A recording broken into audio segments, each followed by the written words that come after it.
दोस्तों नमस्कार। 4 PM गुजरात पर आप सभी का बहुत बहुत स्वागत है। मैं हूं आपका दोस्त मयूर जानी। दोस्तों, संसद का सत्र चल रहा है और जब सत्र चलता है तो कोई ना कोई बिल, कोई ना कोई विधेयक जो है वो भी उसमें पास किया जाता है। सरकार रखती है, उस पर वोटिंग होता है और पास हो जाता है क्योंकि बहुमत सरकार के पास है। एक ऐसा बिल पास हुआ जिस पर हमें आज बात करनी है कि ये बिल पास होने से क्या सही अर्थ में मतलब बिल्कुल सही अर्थ में ये माना जाए या मान लिया जाए कि अब अघोषित रूप से इमरजेंसी जो है वो लागू कर दी गई है। इसकी और एक और कदम है, उसकी तरफ एक और कदम भी कह सकते हैं इस चीज को, ऐसा हमको लगता है। वो इसलिए कि जो बिल पास हुआ वो बिल एक ऐसा बिल है जिस पर सुप्रीम कोर्ट ने कुछ अरसे पहले अपना एक निर्देश जारी किया था। और वो जो बात थी वो थी कि जो मुख्य चुनाव आयुक्त हैं उनका चयन कैसे किया जाए। तो चयन करने में एक प्रधानमंत्री खुद, दूसरे सदन में विपक्ष के नेता और तीसरे उसमें चीफ जस्टिस ऑफ इंडिया वो होने चाहिए थे। ये बात रखी गई थी, ठीक है। लेकिन सरकार ने जो बिल पास किया उसमें मुख्य चुनाव आयुक्त का जब चयन हो उस पूरी प्रक्रिया में चीफ जस्टिस ऑफ इंडिया को बेदखल कर दिया, उनको निकाल बाहर किया। जो विधेयक पेश जो पास किया, पारित किया, उसमें उनकी जगह उन्होंने एक कैबिनेट मिनिस्टर का जो है वो प्रावधान कर दिया। सवाल होता है कि क्यों? बहुत सारी चीजें इसमें मन में उठती हैं कि मतलब कि चीफ जस्टिस ऑफ इंडिया या सुप्रीम कोर्ट जो कि हमारे न्यायपालिका के कर्णधार हैं, इनका कोई महत्व नहीं, इनके आदेश का कोई महत्व नहीं है। क्योंकि वो लॉ मेकर हैं, कानून बनाने वाले लोग हैं जो संसद में बैठे हैं, जो हमारे वोटों से चुनकर गए हैं, ये हम मानने की कोशिश कर रहे हैं। तो वो लोग ही जो है सर्वोपरि है। उसको लेकर बहुत सारी बातें हुई। सदन में इसके खिलाफ विपक्ष ने जम के बहुत ही विद्वतापूर्ण जो है वो दलीलों के साथ, तर्क के साथ बातें रखी गई है। कांग्रेस की ओर से रणजीत सुरजेवाला ने बहुत बढ़िया तक जो एक बहस की, एक अपनी जिरा रखी, बात की। पर वो ज्यादातर अंग्रेजी में है, तो मुझे लगा कि शायद फिर वो हमारे दर्शक वो हिंदी है, हिंदी भाषी है। मैं नहीं कहता कि आपको अंग्रेजी नहीं आती, लेकिन ज्यादातर जो है, क्योंकि कार्यक्रम भी हिंदी में करते हैं और दर्शक भी हिंदी भाषी ज्यादातर हैं, तो वो हिंदी वाला जो है हिस्सा सुनाया जाए। तो हमने देखा तो हमको राघव चड्ढा जो आम आदमी पार्टी के हैं, उनकी ओर से भी बहुत ही मजबूत एक बात जो है रखी गई नजर आई। तो वो हम आपको आज बताने वाले हैं। ये वीडियो थोड़ा लंबा होगा, पर मैं आपका साथ चाहता हूं इस कार्यक्रम में। वो इसलिए, ये जो दलीलें की गई हैं वो बहुत सुनने लायक है, समझने लायक है। अगर देश की जनता हमारी जो है वो ये सब बातों को सुनेगी तो बहुत ही तथ्य के साथ सच बातें, संपूर्ण रूप से तार्किक और संवैधानिक रूप से भी बिल्कुल मजबूत बातें इस अपनी स्पीच में राघव चड्ढा ने की है। मैं उसके अंश मैंने कुछ काटे हैं, वो आपको मैं सुनाने जा रहा हूं। तो पहले तो आप कुछ ट्वीट देख लीजिए, है ना। ये ट्वीट है। ट्वीट में कहा गया है कि ये बिल कहता है कि सुप्रीम कोर्ट जो मर्जी फैसला ले, हम बिल को लाकर उसे पलट देंगे। ये माननीय चीफ जस्टिस ऑफ इंडिया का अपमान है। इनसे इतना परहेज क्यों? इस पर इतिहास में जितनी कमिटियां बनी, सब ने चीफ जस्टिस ऑफ इंडिया की उपस्थिति की बात की। इस बिल से तीसरी इंसल्ट बीजेपी के संस्थापक अडवाणी जी की हो रही है, जिन्होंने 2 जून 2012 को तत्कालीन प्रधानमंत्री मनमोहन सिंह को पत्र लिखा कि चीफ इलेक्शन कमिश्नर का चुनाव सरकार के हाथ में नहीं होना चाहिए। ठीक है। एक और है ट्वीट, ये भी आप देखिए। ये कह रहे हैं कि मोदी सरकार जेबी चुनाव आयोग बना रहे, मतलब कि अपनी जेब में रहने वाला, अपनी जेब में रख सके ऐसा चुनाव आयोग बना रही है। ये सब बातें सुनवाएंगे हम आपको। ठीक है, शुरुआत करते हैं यहाँ से। राघव चड्ढा ने मैंने कहा अच्छा एक संसद में एक वक्तव्य दिया है, ये बिंदु प्रतिबिंदु जो है उसको सुनने लायक है, आपको इसको सुनना चाहिए। शुरुआत करते हैं हम लोग यहाँ से। आगे मैं 3 महत्वपूर्ण कारण बताना चाहूंगा मैडम, जिसके चलते ये बिल को आज मैं और मुझे लगता है समस्त विपक्ष अपोज करता है। पहला, कि ये बिल पूरी तरीके से इलीगल है, गैर कानूनी है, और वो इसलिए है क्योंकि you can not reverse a supreme court judgment without changing the very basis of it. यानी कि अगर आपको सुप्रीम कोर्ट के फैसले को पलटना है तो सुप्रीम कोर्ट जिस फैसले को देते हुए जिस आधार को रेफर करता है, आपको उस आधार को बदलना पड़ेगा। आप सीधा फैसला नहीं पलट सकते। लेकिन इन लोगों ने सुप्रीम कोर्ट के फैसले की मूलभूत भावना को इस बिल के माध्यम से चोट पहुंचाने की कोशिश करी है और निष्पक्षता को चुनाव आयोग की भंग किया है। दूसरी कारण क्यों यह बिल गैर का इसलिए क्योंकि यह बिल बेसिक स्ट्रक्चर मेरा माइक चला गया, क्योंकि यह bill basic structure of the constitution के खिलाफ है। Basic structure of the constitution है free and fair elections, basic structure of the constitution है निष्पक्ष चुनाव और डेमोक्रेसी। अगर बायस्ड इलेक्शन कमीशन होगा तो चुनाव भी बायस्ड होगा। अगर गैर निष्पक्ष तरीके से चुनाव आयोग चुना जाएगा तो हिंदुस्तान में चुनाव भी गैर निष्पक्ष तरीके से होंगे। इसीलिए यह basic structure of the constitution को भी पूरी तरीके से वायलेट करता है। मैं आगे बताना चाहूंगा कि दूसरा महत्वपूर्ण कारण क्यों यह बिल एक प्रकार से सरकार के हाथ में चुनाव आयोग का पूरा नियंत्रण दे देता है। Why is the selection committee biased in the favor of the government? Supreme court ने कहा 3 मेंबरी समिति होगी जो तय करेगी कि चुनाव आयोग में कौन कौन बैठेगा, प्रधानमंत्री, लीडर ऑफ ऑपोजिशन और चीफ जस्टिस ऑफ इंडिया। इसमें से चीफ जस्टिस ऑफ इंडिया को निकाल बाहर कर एक कैबिनेट मिनिस्टर को इसमें डालकर पूरा नियंत्रण सिलेक्शन समिति का इन लोगों ने बिगाड़ दिया, जिसके चलते आज इस समिति में सरकार के पास 2 वोट हैं। 2:1 से सारे फैसले मेजॉरिटी से सरकार ले सकती है।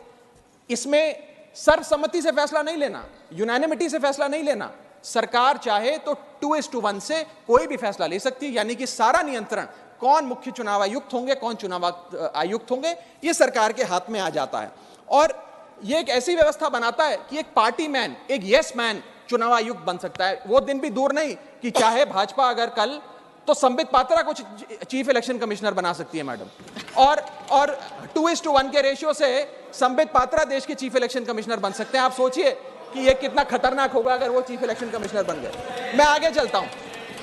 पैरा 9 इस सुप्रीम कोर्ट जजमेंट का कहता है, the executive alone being involved in the appointment ensures that the commission becomes and remains a partisan body and the branch of the executive. The independence of the commission is intimately interlinked with the process of appointment. यानी कि supreme court ये कहता है कि चयन का जो पूरा प्रोसेस है वो पूरी तरीके से इलेक्शंस कैसे होंगे, फ्री होंगे कि फेयर होंगे, वो तय करता है। मैं आगे चलता हूं, 14 मिनट है मैडम, अभी तो 6 मिनट बाकी हैं। सुप्रीम कोर्ट आगे अपने पैरा 186 में हाईलाइट करते हुए कहता है, a person who is weak kneed before the powers that be cannot be appointed as the election commissioner. A person who is in a state of obligation or feels indebted to the person who has appointed him fails the nation and can have no place in the conduct of elections, forming the very foundation of our democracy. An independent person cannot be biased. It is important that the appointment must be overshadowed even by a perception that a yes man will decide the fate of the democracy and all its promises. यानी कि केवल निष्पक्ष चयन ही होना जरूरी नहीं है, निष्पक्ष चयन जनता को नजर आना भी जरूरी है। It must not only be done, it must be seen to be done. ये सुप्रीम कोर्ट बात कहता है। मैं आगे चलता हूं। तीसरा कारण कि क्यों हम इस बिल को अपोज कर रहे हैं वो है कि ये जो प्रपोज्ड सिलेक्शन कमिटी है इसमें कोई चेक्स एंड बैलेंसेज नहीं है।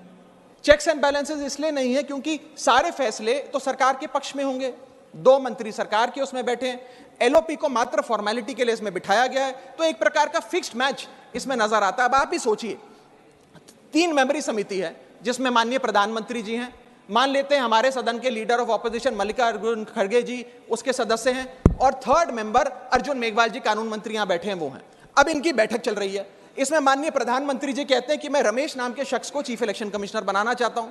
खड़गे साहब कहते हैं कि मैं रमेश को नहीं सुरेश को चीफ इलेक्शन कमिश्नर बनाना चाहता हूं। क्या अर्जुन मेघवाल जी जो इसी सरकार के कानून मंत्री हैं वो प्रधानमंत्री जी को ये कह सकते हैं कि नहीं नहीं नहीं प्रधानमंत्री जी, रमेश ठीक नहीं है, खड़गे साहब ने जिसको नॉमिनेट किया है सुरेश, मैं भी उसी के हक में वोट देता हूं, उसका चयन हो, वो चीफ इलेक्शन कमिश्नर बने। ये तो हो ही नहीं सकता। तो जो सरकार चाहेगी वही होगा। तो एक प्रकार से निष्पक्षता और स्वतंत्रता चीफ इलेक्शन कमिश्नर की खत्म करने का काम ये करती है। हमने बचपन में एक मुहावरा सुना था, जिसकी लाठी उसकी भैंस। तो ये पूरी तरीके से इस बिल में सिद्ध होता है कि लाठी भी इनकी, तो फिर इस कानून के माध्यम से भैंस भी इनकी। मैं आपको एक और उदाहरण के माध्यम से समझाता हूं। मान लीजिए भारत और ऑस्ट्रेलिया का क्रिकेट मैच हो रहा है। उस क्रिकेट मैच में अंपायर कौन होगा, वो एक 3 मेंबर की समिति तय करेगी जो मैच कराएगी। वो 3 मेंबर की समिति में एक ऑस्ट्रेलिया के कैप्टन पैट कमिंग्स होंगे, दूसरे ऑस्ट्रेलिया के प्रसिद्ध प्लेयर डेविड वार्नर होंगे, और थर्ड भारत के कप्तान रोहित शर्मा होंगे।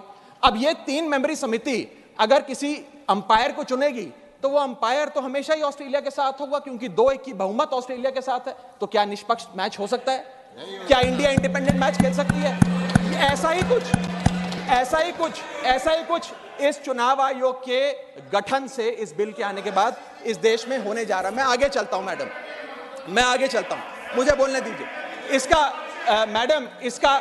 माध्यम, मैडम मुझे बोलने दीजिए, मुझे डिस्टर्ब ना करें।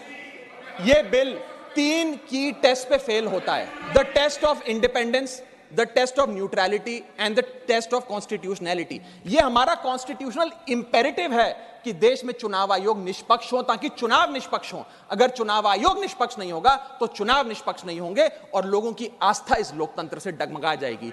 आगे मैं 3 महत्वपूर्ण कारण बताना चाहूंगा मैडम। ये राघव चड्ढा ने कहा है, आपने ध्यान से, मैं उम्मीद करता हूं कि आप इसको ध्यान से सुन रहे हैं, क्योंकि ये लोग हैं जो वो बात कह रहे हैं जो इस देश की जनता के लिए, इस देश का जो लोकतंत्र जो है वो बचा रहे, और सिर्फ बचा न रहे, मजबूत हो। वो कैसे रह सकता है, उसकी कोशिश में लगे हुए लोग हैं। तो वो आपको सुनना बड़ा जरूरी था। अब आगे उन्होंने क्या कहा वो भी आप सुनिए। इस बिल के माध्यम से ये सरकार चुनाव आयोग को पूरी तरीके से अपने नियंत्रण में लेना चाहती है, यानी कि चुनाव आयोग पे। आगे मैं 3 महत्वपूर्ण कारण बताना चाहूंगा। इस बिल के माध्यम से यह सरकार चुनाव आयोग को पूरी तरीके से अपने नियंत्रण में लेना चाहती है, यानी कि चुनाव आयोग पे पूर्ण कब्जा चाहती है। मैम, चुनाव आयोग के 3 सदस्य होते हैं, एक मुख्य चुनाव आयुक्त यानी कि चीफ इलेक्शन कमिश्नर, और 2 अतिरिक्त इलेक्शन कमिश्नर्स। इनकी चयन और नियुक्ति इस बिल के माध्यम से पूरी तरीके से सरकार के हाथों में आ जाएगी, और वे जिसको चाहें, चाहे वो पार्टी का शख्स हो, यस मैन हो, पार्टी मैन हो, जिस मर्जी को चाहें वे चुनाव आयुक्त बना सकते हैं। चुनाव आयोग की हमारे देश के चुनावों में बड़ी महत्वपूर्ण भूमिका है। किसका वोट बनेगा, किसका वोट कटेगा, ये चुनाव आयोग तय करता है। किस तारीख पर चुनाव होगा, कितने चरण में चुनाव होगा, ये चुनाव आयोग तय करता है। ईवीएम मशीन कहां कहां भेजी जाएंगी, उसका नियंत्रण, उसका मैनेजमेंट, उसका योग, उसका प्रयोग, सारी चीजें चुनाव आयोग तय करता है। तो इसीलिए चुनाव आयोग एक बड़ी महत्वपूर्ण संस्था है इस देश के फ्री एंड फेयर इलेक्शंस के लिए। Ma'am, I will mince no words.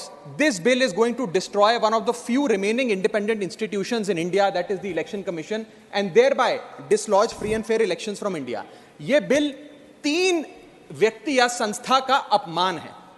पहला अपमान है सुप्रीम कोर्ट का। क्यों? क्योंकि सुप्रीम कोर्ट ने इसी साल मार्च 2 को, 2 मार्च 2023 को 5 जजों की संवैधानिक पीठ ने सर्वसम्मति से एक फैसला दिया, और वो फैसला ये था कि सरकारी हस्तक्षेप, सरकार का कोई भी दखल चुनाव आयोग की नियुक्ति में नहीं होना चाहिए। यह खत्म करने के लिए हम एक समिति का गठन करते हैं।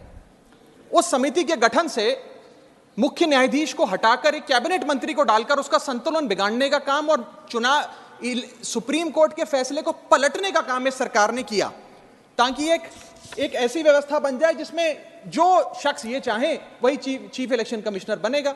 यह इंसल्ट सुप्रीम कोर्ट की इसलिए है क्योंकि इसी साल के दिए गए संवैधानिक पीठ के सर्वसम्मति के 2 फैसलों को इस सरकार ने सदन के भीतर बिल लाकर बदल दिया। पहला था दिल्ली सेवा बिल, जो 8 दिन के भीतर ऑर्डिनेंस लाकर और फिर सदन के भीतर बिल लाकर बदला गया, और एक ये बिल जो 2 मार्च 2023 के सुप्रीम कोर्ट के फैसले को पलटता है और उस फैसले को पूरी तरीके से रिवर्स करने का काम करता है। मैं आपको यह बताना चाहूंगा कि यह सरकार इस बिल के माध्यम से एक प्रकार से सुप्रीम कोर्ट को खुली चुनौती दे रही है कि आपको जो फैसला देना है दीजिए, अगर हमें पसंद नहीं आएगा हम बिल लाकर उस फैसले को पलट देंगे। दूसरा इंसल्ट या अपमान इस बिल के माध्यम से चीफ जस्टिस ऑफ इंडिया का है। सुप्रीम कोर्ट का फैसला कहता है कि चयन समिति के 3 सदस्य होंगे, माननीय प्रधानमंत्री जी, माननीय नेता प्रतिपक्ष यानी कि लीडर ऑफ ऑपोजिशन और third chief justice of India.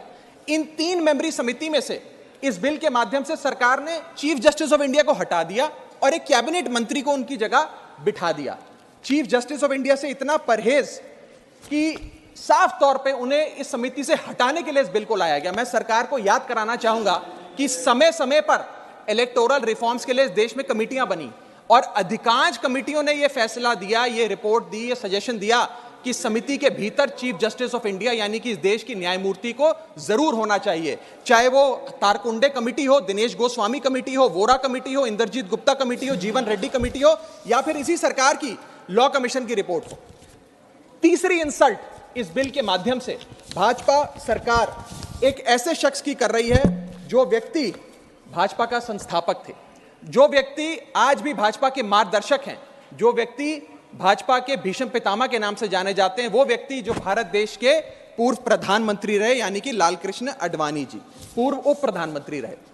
मैं 2 जून 2012 को, और मैं राज्यसभा के पटल पे इस लेटर को रखूंगा, 2 जून 2012 को माननीय लालकृष्ण आडवाणी जी ने उस समय के प्रधानमंत्री डॉक्टर मनमोहन सिंह को पत्र लिखकर कहा कि चुनाव आयोग की जो भूमिका है चुनावों में बड़ी महत्वपूर्ण है, उसकी नियुक्ति पर एक बहुत बड़ा संदेह, प्रश्न चिन्ह लगा हुआ है और उसकी नियुक्ति सरकार के हाथ में नहीं होनी चाहिए। और वो लिखते हैं, the present system whereby members to the election commission are appointed solely on the advice of the prime minister does not evoke confidence in the people. Keeping these important decisions as the exclusive preserve of the ruling party renders the entire selection process vulnerable and open to manipulation and partisanship.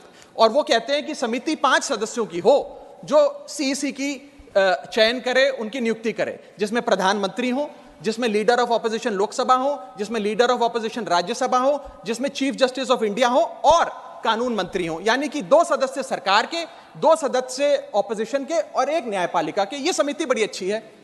यानी कि आडवाणी जी भी chief election commissioner की स्वतंत्रता के लिए, चुनाव आयोग की स्वतंत्रता के लिए लड़ते रहे, लेकिन इन लोगों ने आडवाणी जी को भी उनके हक की, उनके अधिकार की बात नहीं दी। आज मैं सदन में दूसरी बार लालकृष्ण आडवाणी जी के हक की, उनके अधिकार की बात मांगने के लिए खड़ा हुआ हूं। पहला जब उन्होंने दिल्ली सेवा बिल पर कहा था दिल्ली को पूर्ण राज्य का दर्जा दिया जाए, और आज जब उन्होंने कहा कि चीफ इलेक्शन कमिश्नर की नियुक्ति स्वतंत्रता से हो, निष्पक्ष तरीके से हो।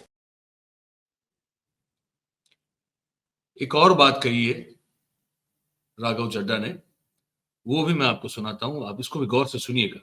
मैं आपको यह बताना चाहूंगा कि यह सरकार इस बिल के माध्यम से एक प्रकार से सुप्रीम कोर्ट को खुली चुनौती दे रही है कि आपको जो फैसला देना है दीजिए, अगर हमें पसंद नहीं आएगा हम बिल लाकर उस फैसले को पलट देंगे।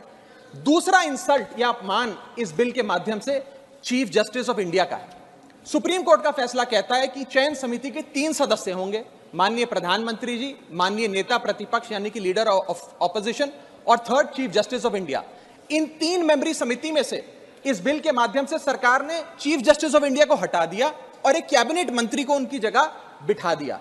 चीफ जस्टिस ऑफ इंडिया से इतना परहेज कि साफ तौर पे उन्हें इस समिति से हटाने के लिए इस बिल को लाया गया। मैं सरकार को याद कराना चाहूंगा कि समय समय पर इलेक्टोरल रिफॉर्म्स के लिए इस देश में कमेटियां बनी और अधिकांश कमेटियों ने यह फैसला दिया, ये रिपोर्ट दी, ये सजेशन दिया कि समिति के भीतर चीफ जस्टिस ऑफ इंडिया यानी कि इस देश की न्यायमूर्ति को जरूर होना चाहिए, चाहे वो चीफ जस्टिस ऑफ इंडिया को जितने भी इलेक्टोरल रिफॉर्म के लिए जितनी भी कमेटियां बनी, महद अंश सभी कमेटियों ने ये रिपोर्ट में लिखा कि सीजीआई को होना चाहिए।